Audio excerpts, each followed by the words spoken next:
Stonehenge, England's most mysterious ancient monument.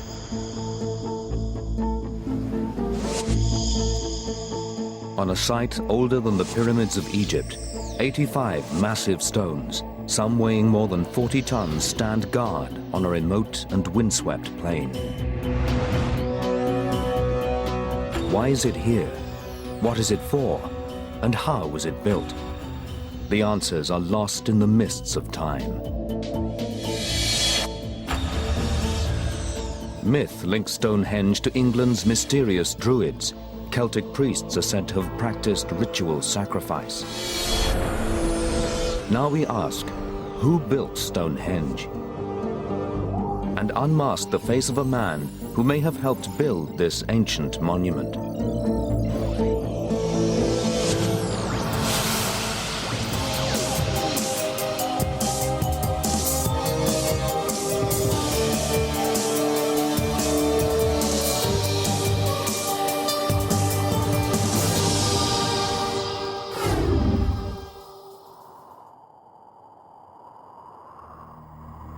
Forget towering skyscrapers or the engineering achievements of the world's modern cities. This construction job was really tough. No cranes, no hoists, no machinery. Just massive rocks, some heavier than a fully laden articulated lorry. A structure so old that the rocks could only have been heaved into place by sheer muscle power alone. Still standing thousands of years later, Stonehenge dominates Salisbury Plain in the south of England.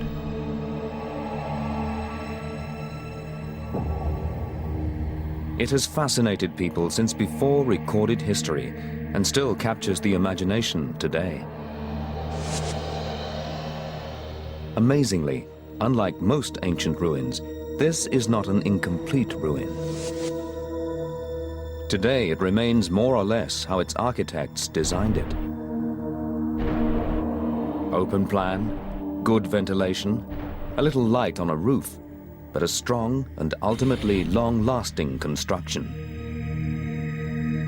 No one knows what such a design might have been for. It's not recognizable as a church or a temple or any other kind of building. It just sits there in all its ancient splendor. Stonehenge. One thing it has done over thousands and thousands of years is fascinate all those who come here. To think the people that built this did all that they did to build it, it's tremendous. I mean, just look at it. It's unbelievable. It's a magical place. In the public mind, Stonehenge has long been associated with the Druids.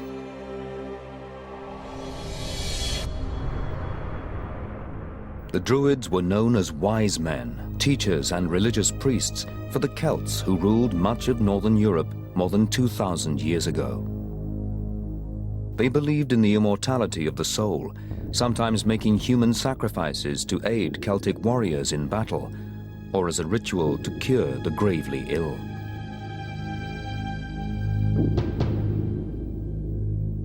Those claiming to follow the ancient Druid ways still meet here at summer solstice on June the 21st, the longest day of the year, when the sun rises directly into the heart of the circle. The monument's central axis aligns closely with the midsummer sunrise. Nowadays, these summer solstice celebrations turn into lengthy public parties. But in times past, long before the birth of Christ, these stones would probably have witnessed real Druid ceremonies.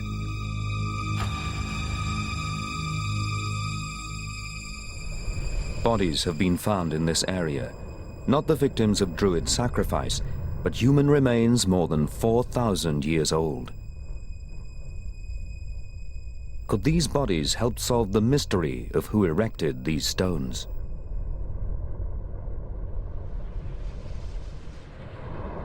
It's a structure that lies at the heart of this area of England, steeped in monuments to now long-forgotten pagan religions.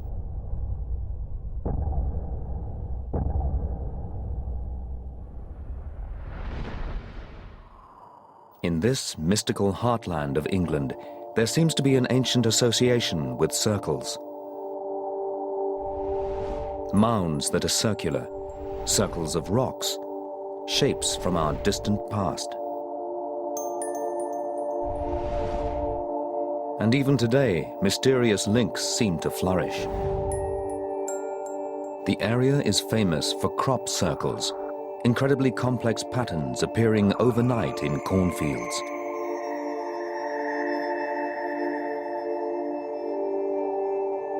People marvel at huge crop circles made in the dead of night by a secret network of hoaxers, though some still credit their creation to alien visitors.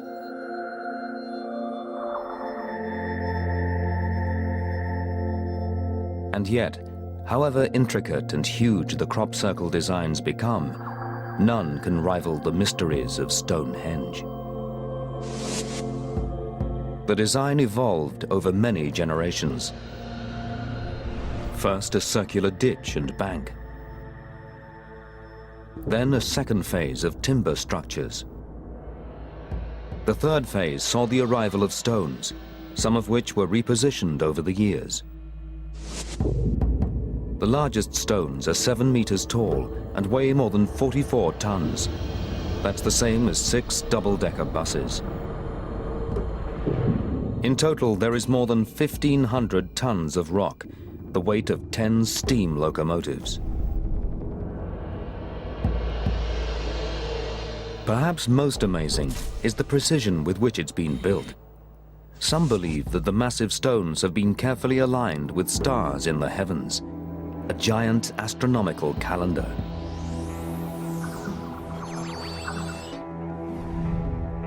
At some stage in its creation, the circle of upright stones was topped by huge carved rock lintels. These huge lintel stones are nearly perfectly level, despite being built on sloping ground. Within this sits a circular arrangement of smaller uprights known as bluestones. And in the middle is a horseshoe of the largest stones of all, a series of 3 slab constructions known as the trilithons.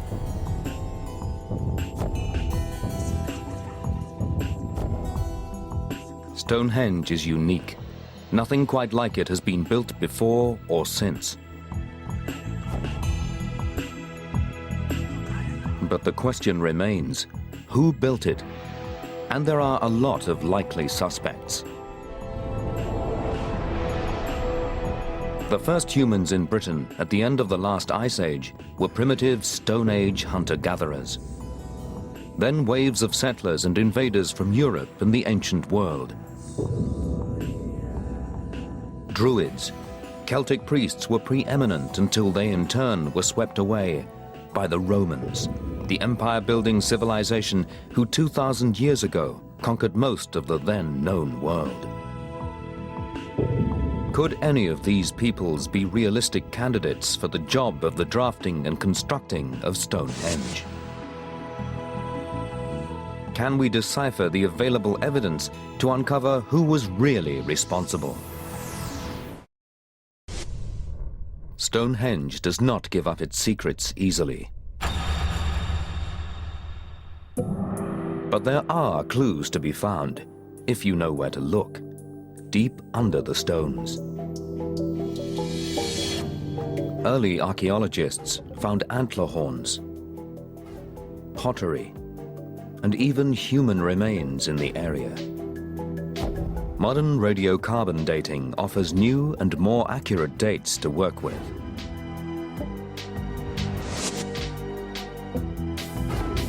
Superseding less reliable tests of the past, scientists can now test artifacts like this antler horn to find out exactly how old it is. And because it was buried directly underneath the stones, it tells us the most likely date that Stonehenge was built.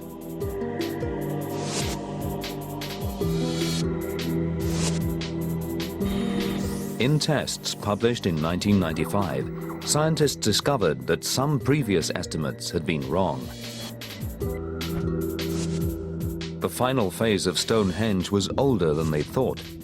It was built as far back as 4,000 years ago.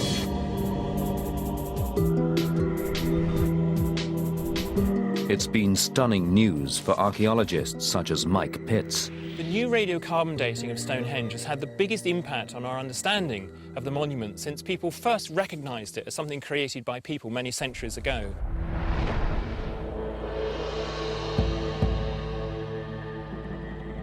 It's the first hard evidence of a date, and it eliminates the Druids as possible constructors. They only came to Britain around 2,000 years ago. In fact, it removes many of our usual suspects. Our search for the builders of Stonehenge needs to travel much further back in time. It's certainly not a Roman building. It isn't the work of the late-coming Druids, nor of the waves of settlers from all over Europe. Carbon dating proves Stonehenge is far older than all those civilizations, with the first phase predating the Great Pyramids of Egypt. The tests suggest that Stonehenge is the work of ancient Britons, a primitive and little-known people. It seems unbelievable. 4,500 years ago, Britain was nearing the end of the Stone Age and the start of the Bronze Age. Its people were subsistence farmers, technologically undeveloped, and just starting to understand how to work with metal. How could such primitive people have pulled off such an incredible construction feat? This was, by anyone's standards, a big construction job.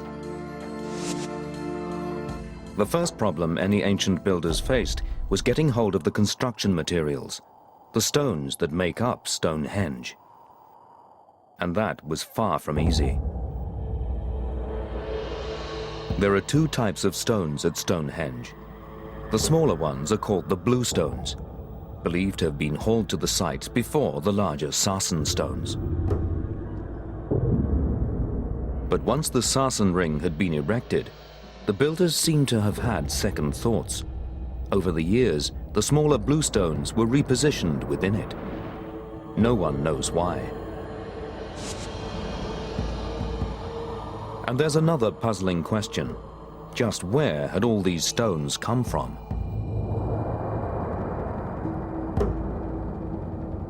In one case, the answer is easy. Similar rocks to the large sarsen stones can be seen some 30 kilometers from Stonehenge. Using manpower to haul the rocks to the site would be tough, but not impossible. But the blue stones are a different matter.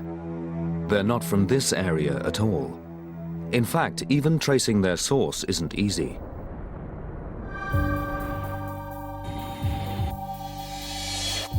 The clues to where they originated from can be found with the rock experts at the British Geological Survey.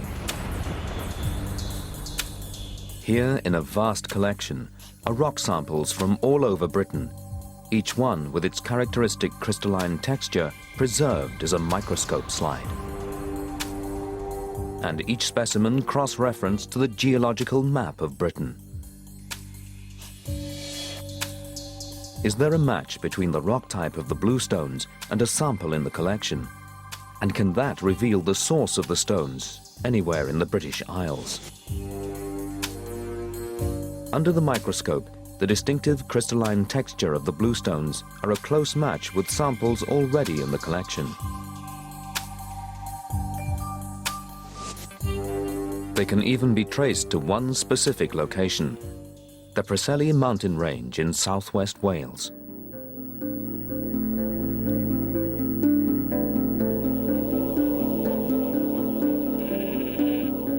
It's a clever piece of deductive science, but it poses as big a riddle as it solves.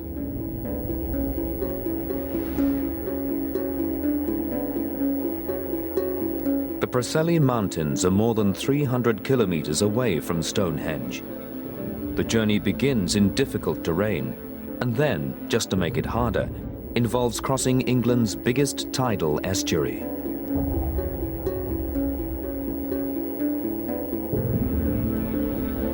So how could stones weighing as much as 4 tons be carried such a long way with just the primitive technology of ancient Britons some 4,500 years ago? Perhaps one answer is they never were carried.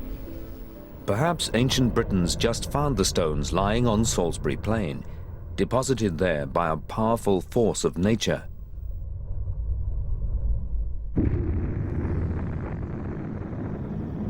The movement of ice. It was not long after England's last ice age when massive ice sheets spread down from the Arctic as far as southern England. Glaciers so powerful they could easily sweep huge rocks across the landscape. Could such glaciers be responsible for shifting the blue stones? The answer may lie in the remote mountains of Wales. Local author and researcher Robin Heath is a man passionate about the mysteries of the Preseli bluestones and ancient Britons. I get excited about coming up here because these are my ancestors, and this is the culture of Britain.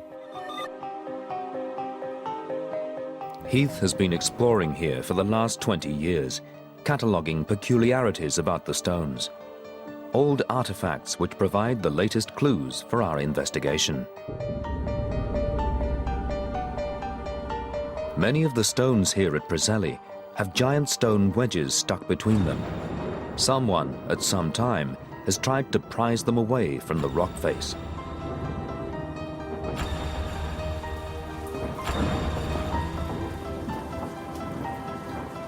And there is even more compelling evidence that these rocks have been shaped and worked on.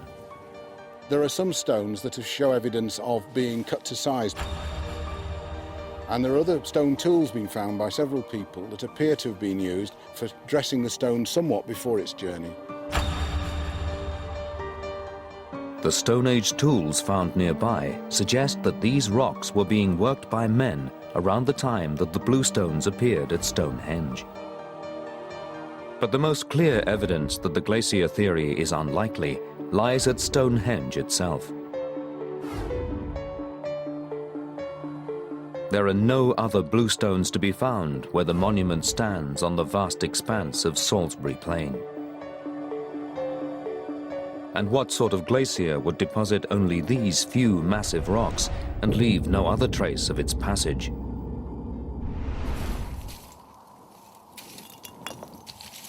The probable conclusion? It was our late Stone Age ancestors who transported those stones, which begs the next question. How did they do it? We call a professional, an undoubted expert in managing massive-scale construction projects, someone with a passion for both construction engineering and ancient archaeology, a qualified engineer with an interest in Stonehenge, Rick Smales. I got interested in archaeology and ancient construction primarily based on my background in construction and my love of history. And I was always curious, like most folks are, well, how did they do that? Modern United States construction projects may be 4,000 years and an ocean away from Stonehenge. And the tools they use couldn't be more different. But the basic principles bridge the centuries between them. Well, the first thing that we would look at is the actual site itself. Now, in a normal construction project, when the project is finished, we have as-built drawings that identify everything that was put into the project. In the case of Stonehenge, we obviously don't have the drawings, but we have the actual structure itself. Using Stonehenge's structure as a project blueprint, Smales works backwards to the basic steps required for such a construction task.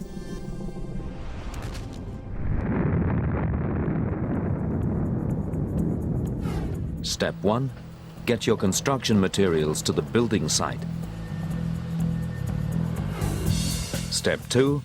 Work out how to use those materials to create your structure. Step 3. Calculate how much labor all this involves.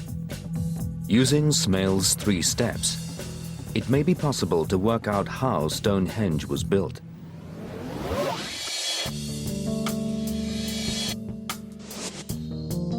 Our first step, getting the materials.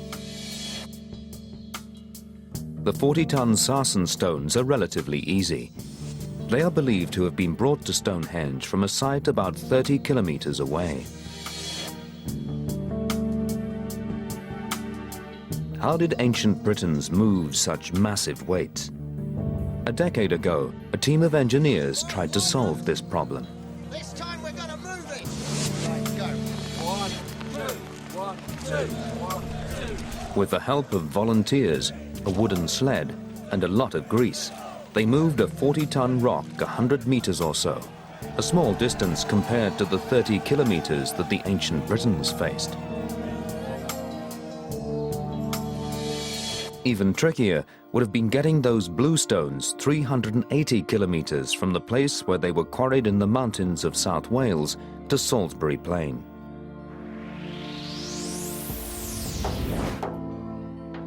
It's something Robin Heath has a theory about. Well, as an engineer, you want to get the stones onto water quickly. In prehistoric times, if you could have got it down to the Cleddau River, 3 miles away, you've then got water most of the way to Stonehenge. Could Stone Age people possibly have had the technology to carry these 4-ton rocks over water? And can a test be devised to see if such a feat were truly possible? A boat needs to be built, but what type? Archaeological evidence suggests that people from the Stonehenge era used a variety of different types of boat. The most common were log boats, a type of dugout canoe cut from an oak tree. Is it possible that these log boats could carry the sort of heavy stones required in the construction of Stonehenge? An unusual discovery at Shardlow Quarry near Nottingham in 1998 offers evidence that they could. When a flood washed away the mud from what appeared to be an old tree stump, something unusual appeared. Where a river had once flowed, emerged the remains of an ancient Bronze Age logboat. Even more interestingly, the boat was carrying an unexpected consignment: more than half a ton of quarried rock.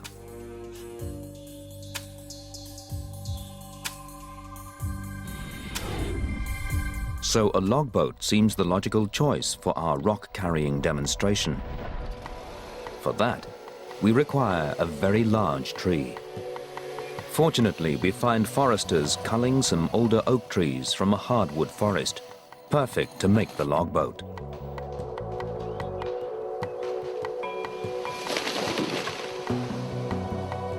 Now we have a log, it needs to be sculpted into a boat.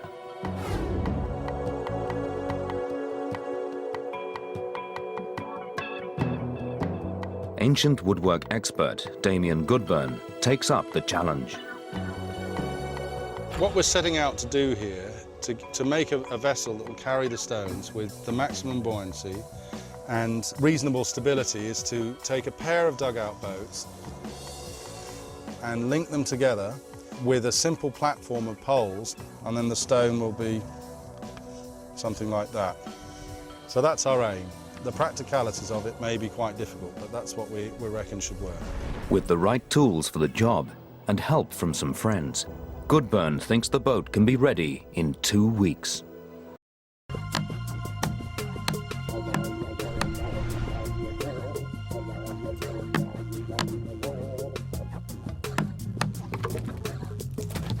Wind your fingers.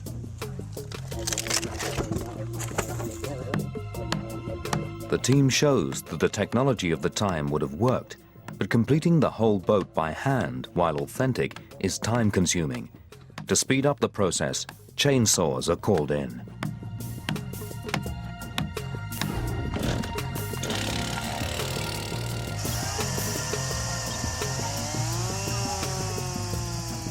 The boat's construction is well underway. It's almost ready for its two tests. A, will it float? And B, can it carry a Stonehenge-sized stone?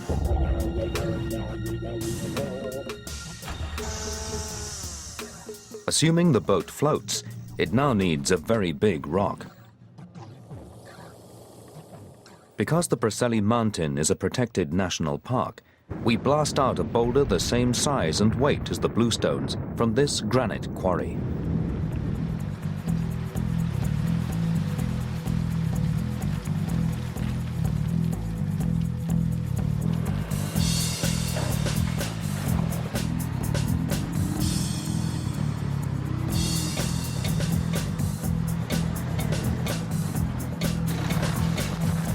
A substantial crane lowers the massive weight onto a sled at the boatyard.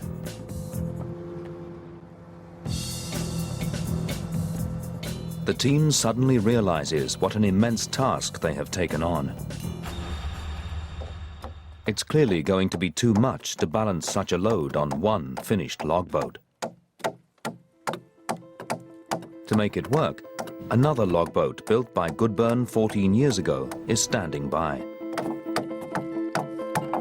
If the team doesn't get the boat finished soon, they will miss the high tide, essential for launching the heavy weight of the boat. The plan is to lever the boat over oiled skids and slide and pivot it down to the water's edge.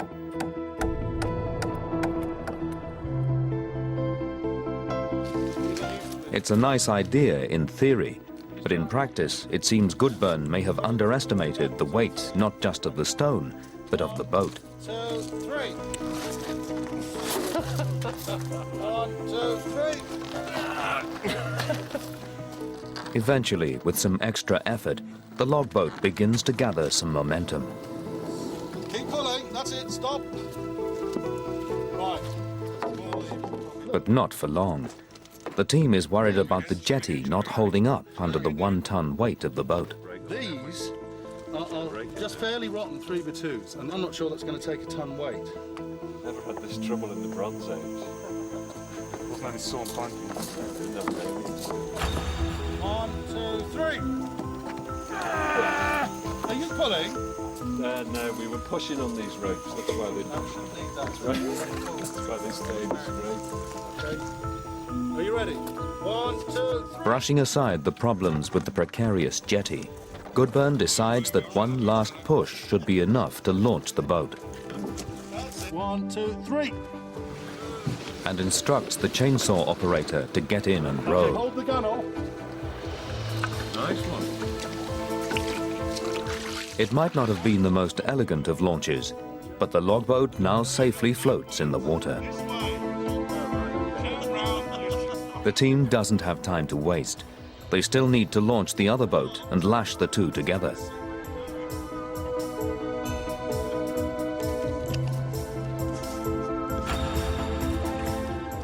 But one of them is sinking.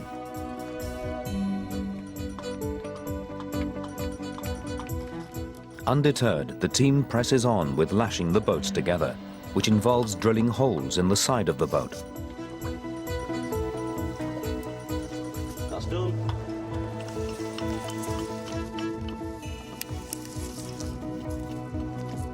With the boat securely tied, the task of getting the stone onto the boats begins in earnest. Okay, you ready, people? Yep. 1, 2, 3.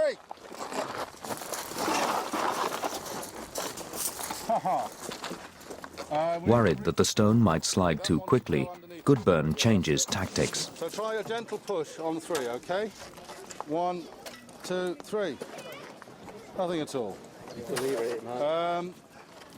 Well, I think if you put a lever behind that big crosspiece.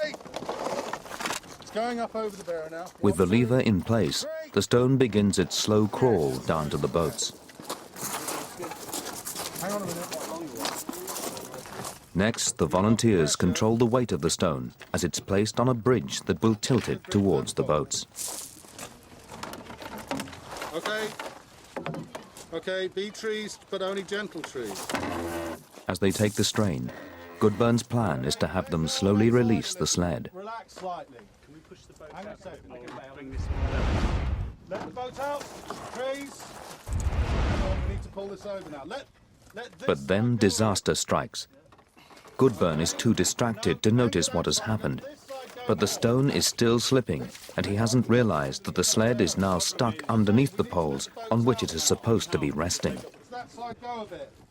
By the time they notice what has happened, the tide has started to turn against them, and a frantic rescue plan is devised. Now, what we really want, if there's any chance on earth that you could pull uphill there, maybe hang on a The idea is to winch the sled up, reposition it, and then remove the bridge, all before the boat gets grounded.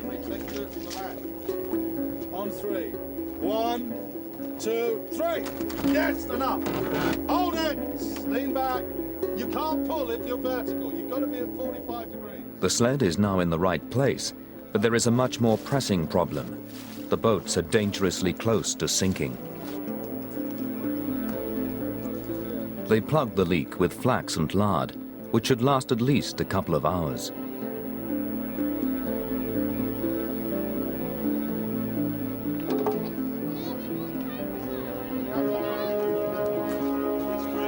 With the boat temporarily repaired, it's time to remove the bridge. Can you pull it right out now, please? Gently. Not too fast. Okay, you can just pull it clear. Okay. Now what do we do? Fortunately, someone comes up with a solution, and with one last use of the indispensable lever, the stone is leveled.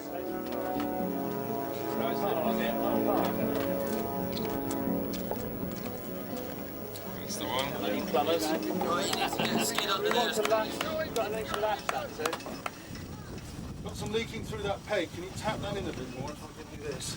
But only gently, okay? But with the leak still threatening to sink the boat, it's time to get afloat and run the experiment.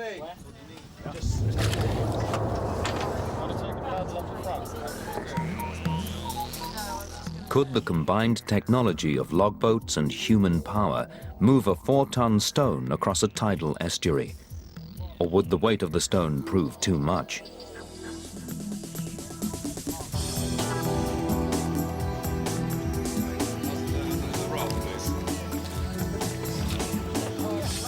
We have proved beyond doubt that Britons in the period between the late Stone Age and the early Bronze Age could have moved blue stones from Wales to England to build Stonehenge. But this exercise was comparatively simple. With the aid of modern tools, we made one boat move one stone a few hundred meters on calm waters.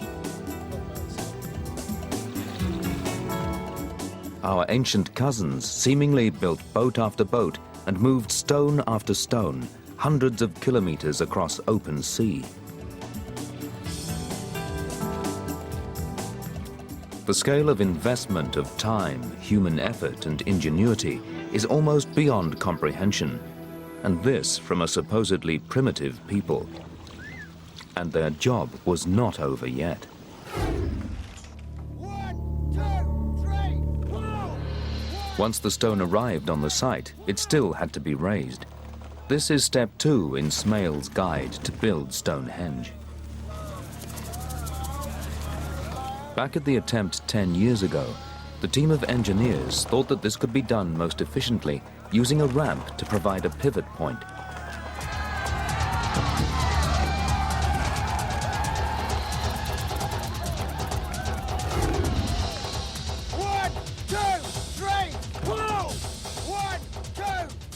It seemed raising the large topstones or lintels was not beyond Bronze Age Britons either. All that was needed was a big wooden scaffold. Ancient Britons could have built Stonehenge with a little engineering knowledge and some simple levers and ramps.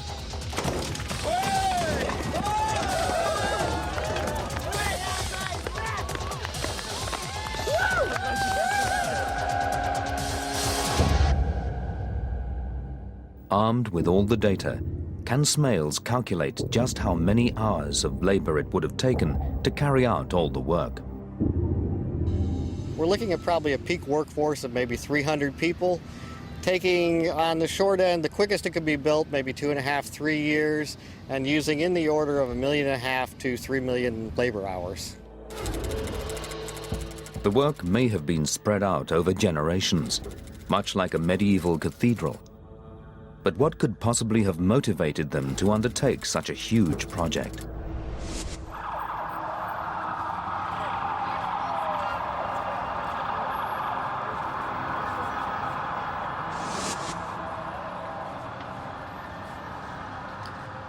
What is the relationship between architecture and the corresponding societies that create it? Dr. Ronald Smith explains. As you look at these places, they're reflections of us. They're reflections of a culture, the reflections of emotions that we express. They are, in fact, a study of us. Smith thinks that the way a building is built gives us information about the intentions of the people who built it. So analyzing Stonehenge's size, structure, and shape will help us understand why it was constructed.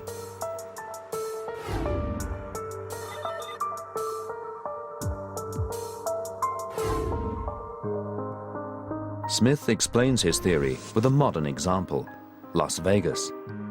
Why, for example, are all the buildings so big? Large in America is seen as good, is seen as beautiful. We are a country of large things, from buildings to cars. Everything large is good here. An interesting theory. But when you start to look around, you realize that people do interact with buildings and structures in an emotional way. So going back a few millennia, was there something about the size of the stones at Stonehenge that reflects why the monument was built? The great appeal of Stonehenge, the size of these huge stones. It's a place to celebrate, a place to worship, a place to acknowledge something greater than what is human, something bigger than what we are, bigger than the tribe, bigger than the community. It follows that the size of the stones might have been designed to tower over worshippers, reminding them of an omnipresent God, just like cathedrals through the ages. Stonehenge as a religious site is also a theory favored by Mike Pitts. They weren't accountants. Stonehenge was not a housing estate. It was a religious monument. Perhaps the mountain, the Preseli Hills, was a sacred mountain, and there was something about the rocks on it that, when they brought them to Salisbury Plain, allowed them to bring something of that magic into their own world. There are so many possible explanations, and whatever was going on, I think we can be pretty sure that there were many of these things happening.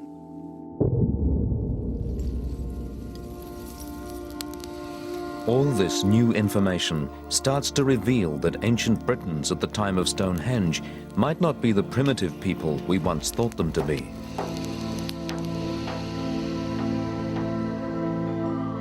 In our probe into the origins of Stonehenge, it's been established that its builders had solved difficult engineering problems and coordinated construction on a massive scale.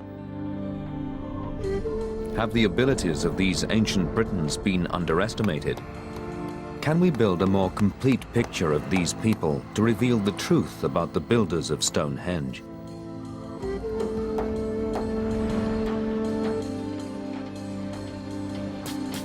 In April 2003, construction workers unearthed human remains at Boscombe Down, just 5 kilometers from Stonehenge. Flint arrowheads found with the bodies earned them the nickname the Boscombe Bowmen. Could they offer evidence about the people who were alive when Stonehenge was built? Andrew Fitzpatrick is from Wessex Archaeology. To start with, it didn't look all that special. It was only as the excavation was done that we realized there was something very unusual about the grave. Skeletons have been uncovered near Stonehenge before, but until now they have either been foreign visitors or much later bodies buried many years after it was constructed. The new grave was quite different. So what does this excavation reveal? There are hundreds of bones, suggesting multiple burials, something not usually found from this period. Who were these individuals? Could their remains hold the key to unlocking the mystery of who built Stonehenge? The next clues about this unusual burial come from Jackie McKinley. One of the first things I do when I get material like this into the laboratory is lay everything out. And with quite a lot of work, it was possible to work out that we had parts of 7 individuals. Unfortunately, the condition of the bones means that a genetic test is out of the question. Is there another way of uncovering the relationship between the bodies? The breakthrough comes from a new test. It's capable of identifying the likely location where people were born by identifying chemical markers absorbed in their teeth. Could the forensic teeth test tell us if the bodies had come from the same place? The technique traces chemicals taken up by tooth enamel during childhood to reveal where someone was brought up. These traces come from the food we eat, the water we drink, and from the general environment. The teeth enamel is tested for 2 separate chemicals, levels of oxygen isotopes and the isotopic levels of the element strontium.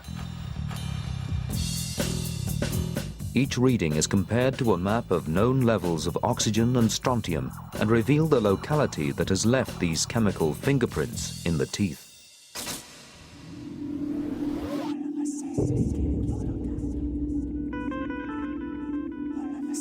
It seems logical to think that the bodies dug up near Stonehenge might have originated in the local area. But the teeth tests reveal an unexpected result. The people buried thousands of years ago in this mass grave had all grown up in a location more than 300 kilometers away from Stonehenge. They had originated in South Wales, from where the Stonehenge bluestones had all been hauled. It is an incredible finding, strong evidence that the men and the stones originated from the same place, and offers a tantalizing suggestion that these bodies were involved in transporting the stones from South Wales and possibly in the very building of Stonehenge itself. But our quest is still not over. If these men built Stonehenge, is it possible to actually see what the builders of Stonehenge might have looked like? Taking the most complete skull, we conduct a unique experiment on a 4,300-year-old Stonehenge man. His bones are scanned into a computer, creating a 3-dimensional image of all the skull fragments. And the computer calculates how to rearrange the pieces of bone into an anatomically correct order. Then it's up to the facial reconstruction team to try and assemble the jigsaw puzzle into a fully formed face.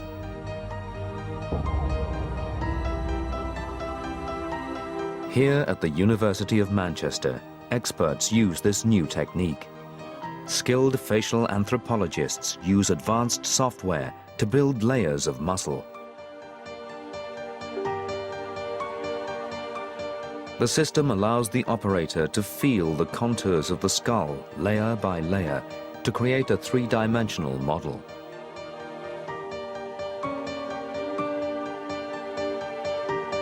It takes many weeks of computer time, but finally the mysterious and long-dead Welshman is ready to be revealed. We are about to become the first people for over 4,000 years to see the features of one of the men who may have built Stonehenge.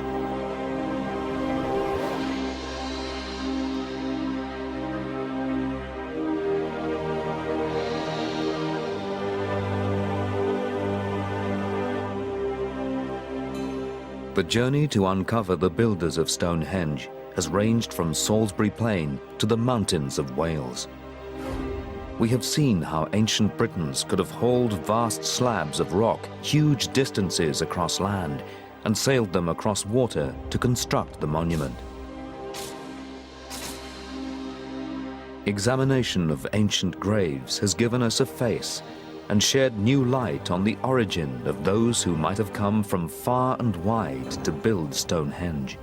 What the new science is telling us is that people were moving about, not just within Britain, but clearly all over Europe. And that one, I think, imagines now that the construction of Stonehenge would have been known about at least all over southern Britain, and that this was almost part of the purpose of it for the people who built it. It was a statement about their power. And yet we still remain with an enduring mystery and many different theories as to why it was built. The only certainty is the stones themselves, a monument that has stood proud and immovable for thousands of years, a monument to the ingenuity of the human mind.